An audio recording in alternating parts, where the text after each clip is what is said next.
In fact, when you make a quiz in Google now, you want to go to New, and remember, it's not in the first three. It's your fourth element. Now, fly out from a template. Don't go from a blank form. If you're going to make a quiz, you're going to go from a template. All right. And look, you have these options. These excite my elementary school teachers. Look what you get. Exit tickets, contact information. Found that. Go with blank quiz. If you're going to create a quiz from the get-go, go blank quiz. Right. And when you do blank quiz, here's what you want to do before you start. You go to you have two options. If you guessed where you would put predefined settings, you would do it at the gear. Yeah. That's your guessing button on Google. And then if you can't find it there, it's going to be in the three dots. So just for a second, let's travel through the settings, and then let's travel over here through more. Okay. So when I go to settings, look what it does. Do you want to automatically collect emails? Yeah, I didn't. I said no on that. I'm okay. I got 84. Are they using personal? They're using their Google. Oh, that's fine. It's not a bad mark. It would let you know who took the test under whose account. If you have them put in their last name and first name, and Mark does a test for Mary, the email it collects will contradict with who put their name in. So if you have some cheat protections that you need to put in place, that would be the reason to do this. This would limit it to one response. If this is kind of a trial and error one where they can take the assessment several times to improve their competency, then you would let them take it multiple times. If it's a real grade, one time only is one.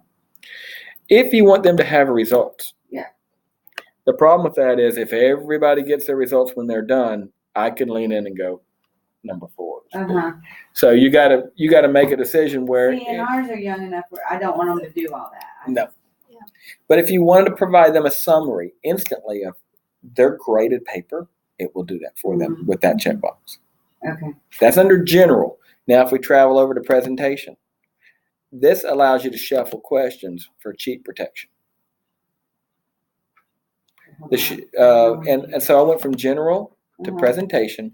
Now, if you want to let them know how far they are on the quiz, this will do the progress bar, and it segments each of the sections of the test where they can't really go back and forth as fluidly, but it's going to show them every single, how far, like 4 out of 9, how far they up there on the test.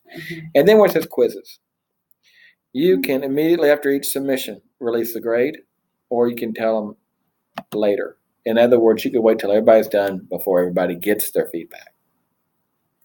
Okay? And you can tell them in the missed questions and the correct answers, you can provide additional feedback built into the quiz. You can leave it there. We're still in settings on this one, correct? Yep. I stayed in settings, and I went through the general, presentation, and quizzes. Now, if you go over to more, this is where you can have a few little shortcuts. They're in preferences. It's a weird place. I bet they move it eventually. But it's in preferences, and look what you can do. Make questions required and default your values. So if you make every question 5 points, you can make it 5 points, and from that point on, every single question you create will be required and 5 points. Instead of you having to manually go in there and do that, it'll do it for you. That was a pain. So it's right there. So I just unclick the point value? Let me see. I think they defaulted in the quiz template for it to automatically be whatever. Like right now, you see where it says 10 over here on the far right. If it's a 5-point question on everything, make it 5. Okay. I have the 10. Way over on the right. You see it? Zoom out because remember your screen's really big. It's going to be there. It's just going to be in a weird place. You see it? So it was in the more and preferences, and then right over here on the far right, way over here. If you can't see cancel and save, it looks like it's straight down underneath save. All right. Let me go. Yeah. Where's the first place you guys? Settings. No, it's under more. Oh. Dot more, and then preferences. And then it's on the far right under save. Yes. So I put it as 5. Yes. Or whatever value your default questions are going to be.